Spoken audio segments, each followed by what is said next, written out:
This is KUGAN CASSIUS for IFL TV, proudly sponsored by Everlast. Delighted to be joined by that CATTERALL, who's had quite the week. Well, it's not even been a week yet, but you've had quite the week. How are you feeling, first of all? Yeah, I'm all right, Kug. Been a crazy couple of days since Saturday. Emotions have been up and down, but I'm quite fortunate. I've got good family and friends, and they've kept us right, so it's getting easier. Nothing's going to change Saturday now, so it's about making the future worthwhile and turning it into a positive. Look, I mean, we'll come on to the actual fight in a bit, but when the 12th round was complete, what did you think when you were standing there? What do you remember kind of, you know, when all the teams in the ring and, you know, Jamie and Nigel, you're all in now. What were you thinking that was, like, decision-wise was going to play out? Did you think in your head, there's no way I can lose this fight or not be given this fight? Is that what you thought? Yeah, as a fighter, you're in the ring and you know, you've got a feeling. In certain fights that I've had in the past, I've looked at Jamie and maybe you give a round away and you're asking him for his feedback. In that fight, I felt that comfortable, Kug. There was not a single doubt in my mind that I'd won the fight. I thought I'd won it by a mile, and so did a lot of other people. When that 12th bell went, I went to cloud nine. I was over the ring. You seen the reaction. Nigel got us on his shoulders. My girlfriend climbed the ring. Jamie and everybody we'd just done the impossible. That everybody wrote us off. We absolutely nailed it. And then from being up here to listening to the scorecards and then not getting my hand raised, it was like whew, just a mix of emotions. Obviously, we'll talk about kind of stuff relating to Josh Taylor that's come in the aftermath of his win. But in the immediate post-fight, Josh Taylor reacted almost immediately by saying that he believed he won that fight. Okay, now I've never heard a fighter, if they believe that they're in a close fight, ever say that no, the other fight lost. So do you blame Josh for having that reaction immediately after the fight, that he believed he won that fight, no questions asked? Do you blame Josh for having that kind of mentality straight after a fight? No, I've said it before and I'll say it again. I've no feelings toward Josh, good or bad. We got in the ring and I said before the fight I'd be the first to shake his hand after the fight. I think Tony Bellew put it right, saying 36 minutes of getting punched in the face, hitting the floor. Your emotions are all over the place. You put a camera in his face. But I do believe if you look at his body language and you look at his body language in the post-fight press conference, he doesn't believe that. He's trying to convince himself. And as a fighter, as a proud man, you're never going to admit defeat no matter what. So I know it'll have been hard for Josh, but I do believe he doesn't believe what he's been saying. Have you watched the fight back? I'm assuming you have watched the fight back. How soon have you watched the fight back? I've not, Coog. It come on in the hotel lobby on Sunday morning before we set back off home. My girlfriend's watched it. Everybody's watched it, but I've not brought myself to sit down yet and watch it. I've been that busy and emotional, and Lauren's been back at work since Monday. I've had the baby all week, so it's been like been non-stop, but I will get around to watching it over the next couple of days. Well, I mean, my understanding... I don't have to watch it for justification because I know I won the fight. So, I mean, I can sit down and try and score it myself. I'll only be biased anyway, but I know I won the fight. So, I mean, what am I watching it for? I'll just watch it maybe when I get back in the gym next week to see what I can improve on even more. I mean, look, my understanding of defining a close fight is 1 or 2 rounds, yeah? When it's 1 or 2 rounds, that is what I would say, okay, that's what I deem as a close fight. When we creep into 3, 4 and beyond, that now becomes into a different category of not being a close fight, as in that fight is in who has favour. Now, I know you made some comments because, and we'll talk about kind of the board's attitude as well with Robert Smith, who's made some comments, who has said that was a close fight, and they're investigating. I wanted to just make comment on the whole situation regarding the board. I know you have already made comment on that, but your feelings? Yeah, of course. I'm disgusted. Robert Smith coming to the dressing room post-fight, and he had the audacity again to come up to us and say, close fight, and he got told to leave the dressing room quite promptly. I think Rob's just trying to cover his back. He's got an agenda, obviously. Like you said, a close fight is 1 or 2 rounds. It wasn't a close fight.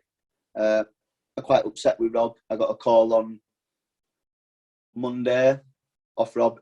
I got the call log. It lasted 32 seconds.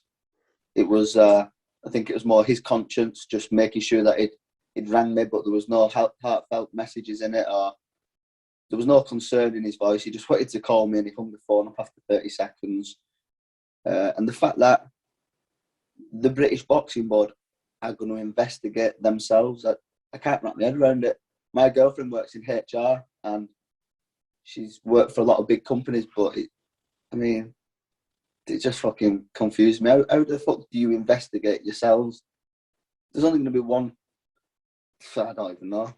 Well, look, listen, I'll kind of add to that. When we've seen previous occurrences where that term has been used, to my knowledge, we've never really seen kind of a take action outcome, which is satisfying, where everyone's thinking, okay, at least the board or whoever have done that, and they've taken action and they've actually done something about that to a point where everyone's satisfied. So He's been asking questions, Rob, and everything he's just done in a roundabout way. He's not given a clear answer. The only clear answer he's given is the decision will not be overturned. So in my eyes, he's already made his mind up. He'll pull Victor Laughlin, Ian John Lewis, Howard Foster, bring them into the British Boxing Board office, have a chat with them. They won't do nothing, and that's it. Investigation done. And then not only investigation done, my future done. The card that got everyone talking, obviously on a split, was the 114-111 from Ian John Lewis. So your thoughts on that score? 3 rounds there to Josh Taylor. Absolutely disgusting. Not a single person in the country, but Josh, the referee. I think Ben's even changed his tune a little bit now, said the fight was closer than they had it. Just absolutely shocking. When the first scorecard got out, that was my favourite. It was still way off, but it was in my favour. I just knew straight away. They've read that scorecard first, and then the second one come in, and my heart just drops. I just thought, wow. And I spoke about it yesterday, the day before. You shouldn't be in the mind frame of having to be. I went up to Scotland to face Josh, pound for pound undisputed champion, but I shouldn't be under the impression that I've got to win it by a country mile to take the champion's belt. So I should just be able to win the fight. I do go and win it by a country mile and still don't get it. The fact that obviously immediately after the fight as well, obviously Josh and his team indicated out there that this was most likely to be Josh's last fight at 140. So that meant the opportunity for you to rematch him, if you wanted to, would not be in the same circumstances of an undisputed tag, which is a big thing, because I'm sure that if Josh was remaining at the weight and you did have a rematch lined up in the next 3 or 4 months, it would soften the blow that you'll get a second chance to claim all them belts. But the fact is, if you do rematch Josh now at 147, then it's not going to be in the same circumstances. Yeah, they stole the moment from me Saturday. No matter what gets done now, I'll never get it back. And then the fact that Josh has now said that was his last fight, 140, it's like 0 to no chance. But I do believe Josh will have got home, and maybe after some time. We've seen it on Twitter and his comments after the weigh-in. And there's certainly stuff in post. So this is the best I've felt. 140 easy, 140 for the rest of my career. Suddenly he's changed his mind to that. But yeah, he was the first to come out, and the day before the fight, he caught me coming out the lift. He said, "All right, fat boy." We all seen how he looked coming off the scales. He didn't look in the best condition. Now, whether that is, it is hard for him to do the weight. He's not been as disciplined in camp. We know the fight got postponed, and since he become undisputed, he's probably been enjoying himself, but he's earned that right too. But I still do believe he can do 140, but we'll see. Moving forward for you now, I know it's only not been that long, but I'm assuming that you still want, I mean, the chance to have a shot at the undisputed is looking unlikely, but is your plan now just to go for one of the belts at least, first of all, if they're getting freed up by Josh moving up? Yeah, there's a lot of moving parts at the moment. I've been on the phone every day. There's that much to consider. It's kind of hard to wrap my head around it. I've been instructed a lawyer who's working with us. We're in conversations with the governing bodies.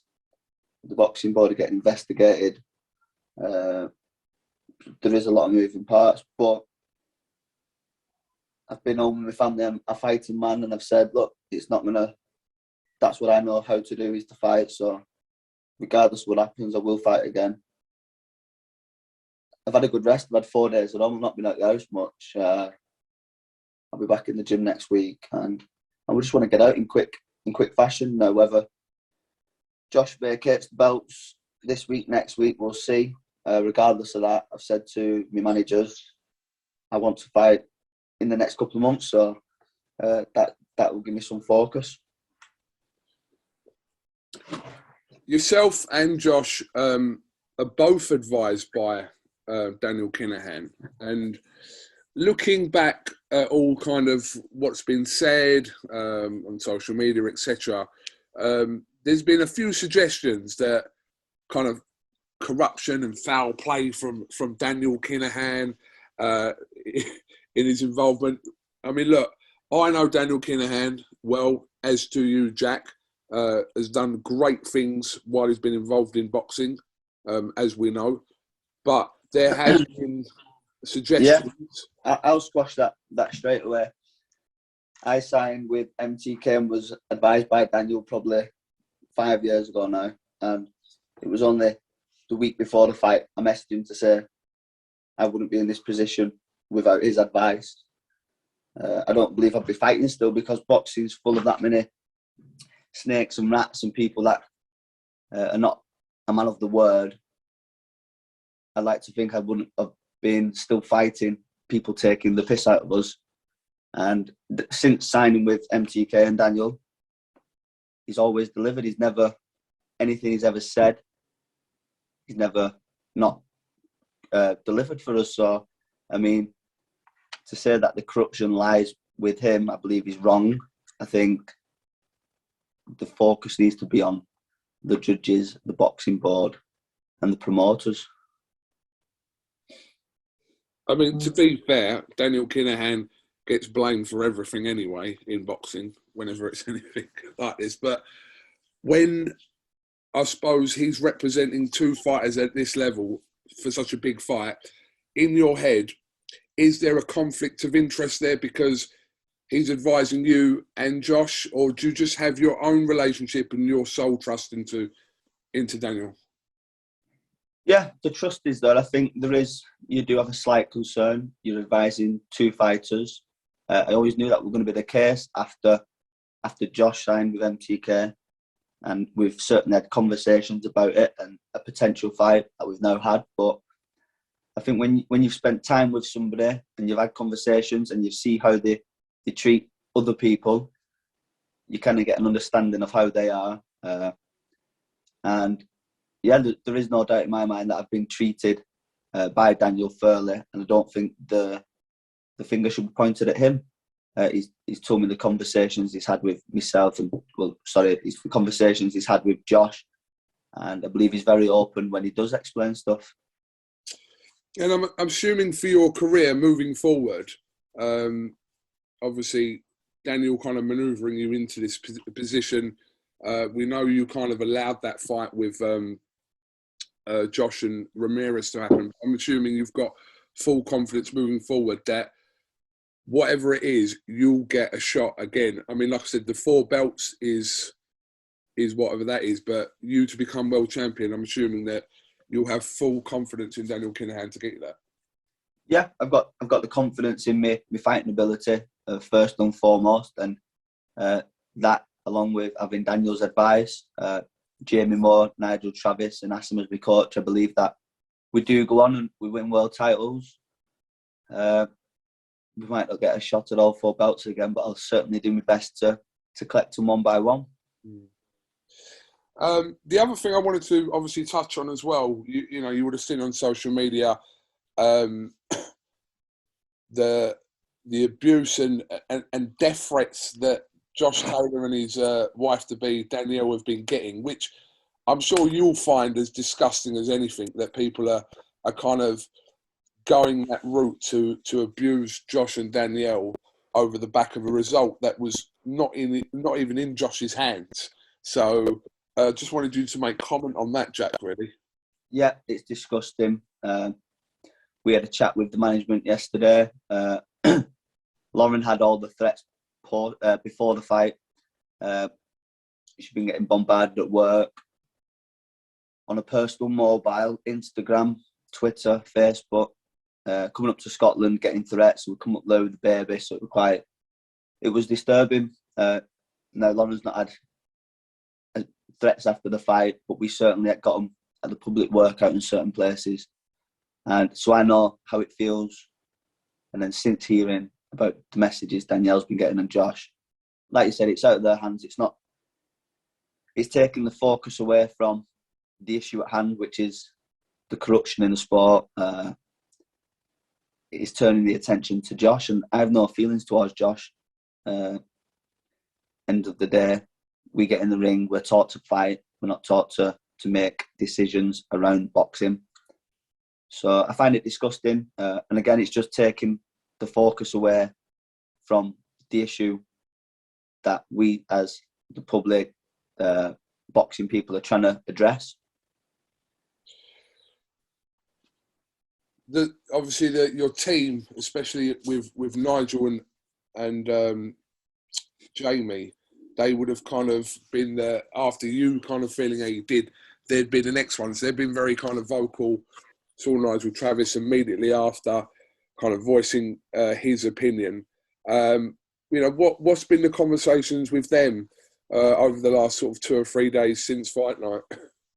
Yeah, I've been on the phone non-stop to Jamie and Nigel. They've been brilliant. They were very vocal, as everyone else has been. I mean, it was a big opportunity. And I said it wasn't just for me. It was for me team, my family. So you can imagine how burnt their heads are. But there's just been a lot of support, I guess. They were vocal, but again, they've been vocal about where the problem lies. I don't think they've disrespected anybody. And they just want us back in the gym. I said to them, I have a couple more days at home, back in the gym, and we'll keep pushing. So is the plan now just to kind of a little bit of time out, assess and see what happens regarding, like I said, whether belts do become vacant, and kind of just plotting your next move, basically? Yeah, I'm under the assumption that nothing's going to be dealt with anytime quick. I know letters and lawyers and emails, they take a while to respond to, so I can't waste my time waiting for a decision or an outcome or justice. I don't believe I'm going to get it, so it's up to me now to turn all this into a positive. I'm going to get back in the gym next week. I'm going to enjoy some nice food over the weekend, some time with the family, get back in the gym, and whilst all the other stuff's going on in the background, I'll work towards a fight there. The publicity you have been getting is kind of the publicity you never wanted. You never wanted to be in this position where you were getting that kind of publicity you've had. Everyone's had their opinion regarding it. And like I said, it's not directed at Josh, it's directed kind of at the decision on the night. But is there right now, are you thinking that there are any positives to take from Saturday night? Right now? There aren't any positives to take, but I can certainly make it a positive by the way I handle the next couple of weeks and months. If I go under a rock, I've certainly done myself no justice. But if I keep proving that I'm the best 140-pound fighter, then I know that I've done myself justice. Okay. Well, listen, I appreciate your time this Thursday morning. Have you got anything else you'd like to add before we finish? Yeah, I'd just like to thank the people that have supported us. There were thousands to come up to Scotland. The town's got behind us. They've renamed the pub after us. My family, my friends, they've all been there. So it's kind of bittersweet. I'd love to be out celebrating with everybody. Obviously, I've not felt like that, but the thousands of messages, Instagram, Facebook, WhatsApp, I've seen them. I might not reply to everybody, but I felt them all, and I'm very grateful for the support that everyone sent. Okay, well, Jack, thank you very much for giving IFL time, as always. Thank you very much. No problem. Yeah, like I said, take a rest, assess your next move, and go again. Will do. Thank you very much. You have a good day. Top man. Thank you very much, Jack. Thank you.